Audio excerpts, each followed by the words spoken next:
Super fast English academy दोस्तों, मैं इस वीडियो के अंदर आज आपको करंट अफेयर की सीरीज जो चल रही है। अभी आप देख पा रहे हैं कि जनवरी से लेकर के अभी जुलाई तक, यानी कि मैंने आज तक के करंट अफेयर को इसमें इंक्लूड किया हुआ है। तो आप इन वीडियो को अच्छी तरह से देखते रहिएगा, काफ़ी इंजॉय समझ में भी आएंगी। और दोस्तों देखिए, यदि आपने मेरे पहले और इसका सेकंड पार्ट यदि नहीं देखा करंट अफेयर का, तो डिस्क्रिप्शन में लिंक दे रखा है, वो आप उसे देख लीजिएगा। ठीक है, इसके बाद ये तीसरा है करंट अफेयर का, और इनको बहुत अच्छी तरह से मैंने इनको समझाया है। यदि फिर भी कोई डाउट रह जाता है तो आप कमेंट बॉक्स में उसे कंफर्म और क्लियर कर लीजिएगा। दोस्तों देखिए, जो आपने मुझे मदद और सपोर्ट किया उस सब के लिए आप सभी का बहुत बहुत धन्यवाद। चलते हैं, सबसे पहले क्वेश्चन है कि हाल ही में अंतर्राष्ट्रीय टाइगर दिवस कब मनाया जाता है। तो देखिए, टाइगर दिवस, जो अंतर्राष्ट्रीय टाइगर दिवस मनाया जाता है, वो मनाया जाता है 29 जुलाई को। अच्छा, इसके बाद आपने देखा होगा जो प्रोजेक्ट टाइगर था ना, ये क्वेश्चन काफ़ी बार पूछा गया है कि प्रोजेक्ट टाइगर का शुभारंभ हमारे देश में कब हुआ था। तो देखिए, प्रोजेक्ट टाइगर का शुभारंभ हुआ था 1973। ये क्वेश्चन कई बार रिपीट हो गया है, तो आप इसे याद कर लेना। अच्छा, एक क्वेश्चन यहाँ पर जब बात चल रही है तो मैं आपको बता देता हूँ। आप पूछ रहे होंगे सर, टाइगर रिजर्व की जरूरत क्यों पड़ती है। देखिए, बाघों की संख्या आपको पता है कि हर साल कम हो रही है, लेकिन अभी अभी आप देख पा रहे हैं कि बाघों की संख्या में हल्की जो है बढ़ावट दर्ज की गई है। तो बाघों की संख्या में कमी हो रही है हर साल, आपने देखिए। तो बाघों के संरक्षण के बारे में उन्हें लोगों को जागरूक करने के लिए अंतर्राष्ट्रीय टाइगर दिवस जो है मनाया जाता है। अब एक बात और देखो, इंडिया का सबसे पहला नेशनल नेशनल पार्क के एग्जाम में पूछा गया है, कई बार पूछा गया है कि भारत में इंडिया का सबसे पहला नेशनल पार्क कौन सा है। तो वो है जिम नेशनल, ठीक है, कार्बेट पार्क, ये आपको पता होगा। यानी कि जो जो है जिम नेशनल कार्बेट पार्क, ये आपको पता होगा, ये सबसे पहला नेशनल पार्क है। अच्छा, आपने देखा होगा, इसी को आपके और बता देता हूँ, इसी को हेली नेशनल पार्क भी बोलते हैं। ये है क्या कि उत्तराखंड के नैनीताल जिले में है। ठीक है। अच्छा, एक और बात है यहाँ पर, एक का नेशनल पार्क से भी रिलेटेड एक क्वेश्चन और आता है, सेकंड बता देता हूँ। गिर नेशनल पार्क, ये आपने कई बार सुना होगा। जो गिर नेशनल पार्क है वो एशिया, आपको पता है ना, एशिया में क्या होता है, लाइनों, जो हमारे लाइन हैं, शेर हैं, उनके लिए वो प्रसिद्ध है ये गिर नेशनल पार्क। और तीसरा एक और जो इम्पोर्टेंट नेशनल पार्क है वो है काजीरंगा नेशनल पार्क, जो कि असम में है। और आपको पूछा जाएगा क्वेश्चन कि जो असम के अंदर काजीरंगा नेशनल पार्क है वो किस चीज के लिए प्रसिद्ध है। तो आप ये याद रखना कि जो काजीरंगा है ना, वो एक सींग वाले गैंडा के लिए प्रसिद्ध है। अच्छा, एक क्वेश्चन और आता है, पता है हमारे देश के अंदर असम और पश्चिमी बंगाल के अंदर एक सींग वाला गैंडा जो है मिल जाएगा आपको देखने के लिए। तो देखिए, इसमें जितने भी क्वेश्चन बन सकते हैं वो मैंने आपको बताया, जितना मेरे दिमाग में ध्यान आता गया मैं आपको बताता जा रहा हूँ। इनको आप स्पेशली नोट कर लीजिएगा। देखिए, इस वीडियो का जो लाइक का जो टारगेट है वो 100 है, यानी कि आपको इस वीडियो पर 100 लाइक का इसका टारगेट है, वो आपको पूरा करना है। देखते हैं ये टारगेट कितना जल्दी अपलोड होने के, पब्लिश होने के बाद कितना जल्दी इस टारगेट को हम प्राप्त कर लेंगे।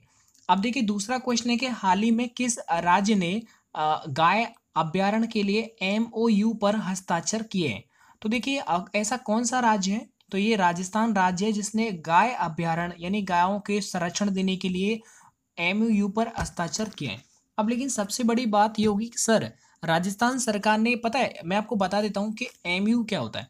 एमयू ये होता है कि राजस्थान सरकार ने एक प्राइवेट ट्रस्ट के साथ सिग्नेचर किए हैं, यानी हस्ताक्षर किए हैं।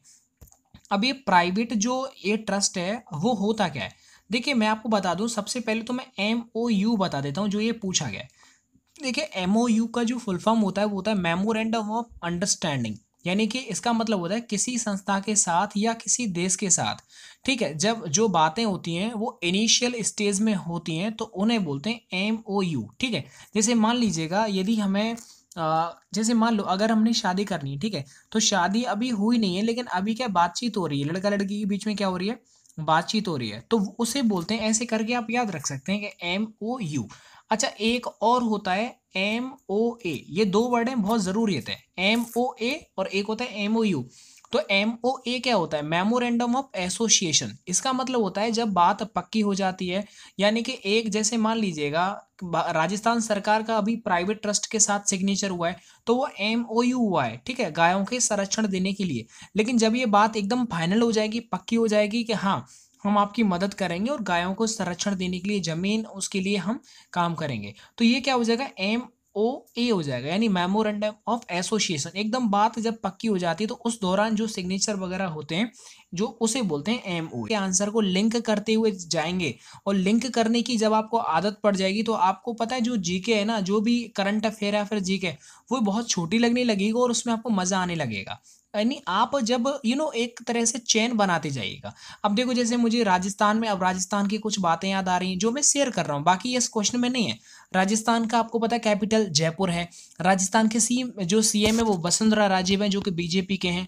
और आपको पता है वहाँ के गवर्नर कौन है? कल्याण सिंह। ये छोटी छोटी बातें जो कि आपको याद होनी चाहिए, ठीक है, इसलिए मैं आपको बताता हूँ ताकि ये आपका रिवाइज होता रहेगा। चलिए अब नेक्स्ट तीसरे क्वेश्चन की हम बात कर लेते हैं कि हाल ही में ईरान परमाणु समझौते से कौन सा देश बाहर हो गया है। तो देखो ये काफी ज्यादा इंपॉर्टेंट क्वेश्चन है, इसके आने के चांस हैं। तो जो अमेरिका है ना, वो ईरान परमाणु समझौता से एकदम अलग थलग हो गया, उसने अपने आप को वापस पीछे खींच लिया कि हम इस परमाणु समझौते में अपनी जो है गतिविधि को कंटिन्यू नहीं रखेंगे। अच्छा एक चीज और देखो, अब अमेरिका की बात हो रही है तो अमेरिका की कैपिटल कौन है?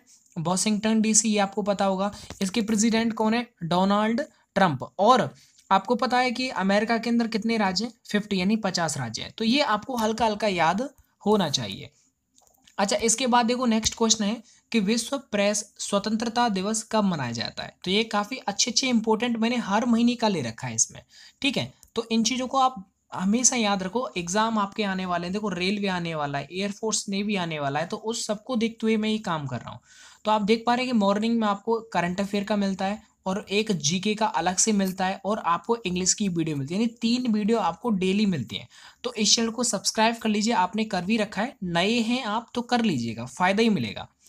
अच्छा इस क्वेश्चन की अगर मैं डिस्कस की बात करूं तो प्रेस स्वतंत्रता दिवस के बारे में मैं आपको बता देता हूं।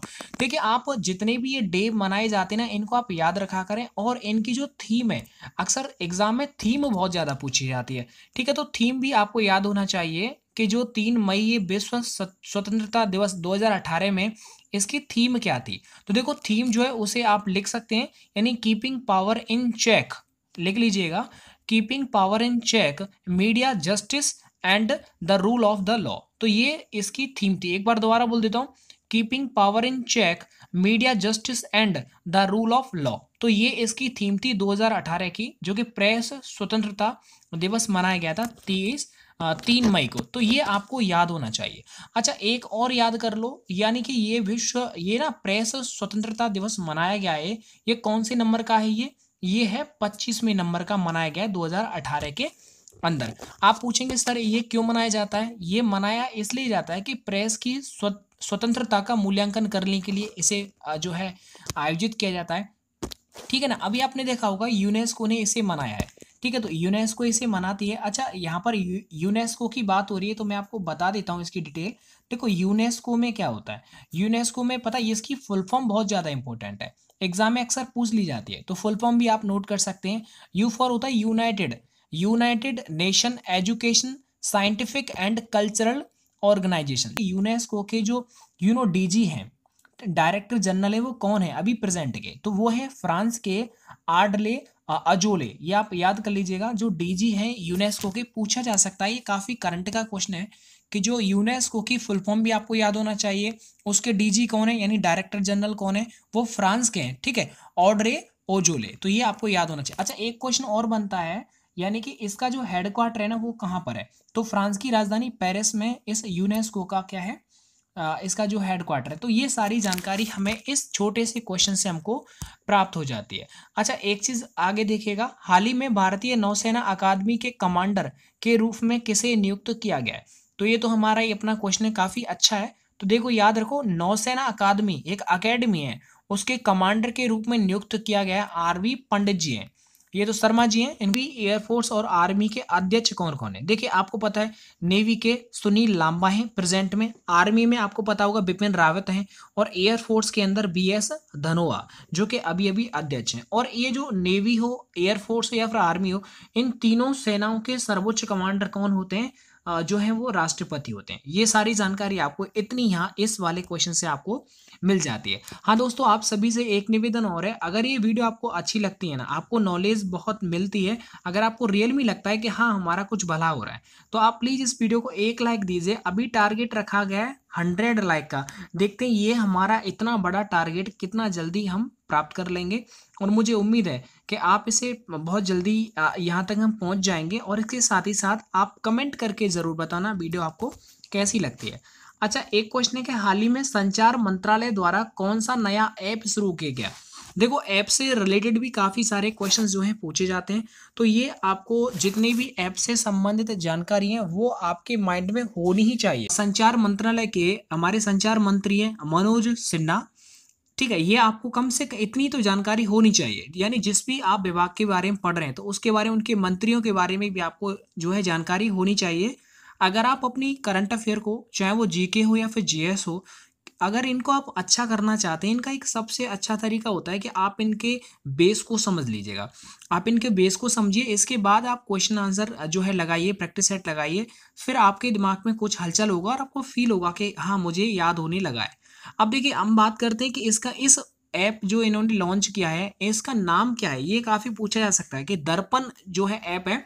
अच्छा, ये जो दर्पण ऐप है, इसका उद्देश्य है कि ग्रामीण इलाकों में, आपको पता है कि 1,29,000 पोस्ट ऑफिस है हमारे इंडिया के अंदर, और ये जो ग्रामीण क्षेत्र में जितनी भी पोस्ट ऑफिस हैं उनको डिजिटल करने के लिए, यानी कि ऑनलाइन जो लेन देन होगा उसको बढ़ावा देने के लिए, ये देखिए जो हमारे संचार मंत्री मनोज सिन्हा, उन्होंने इस ऐप को, दर्पण ऐप को जो है लॉन्च किया है।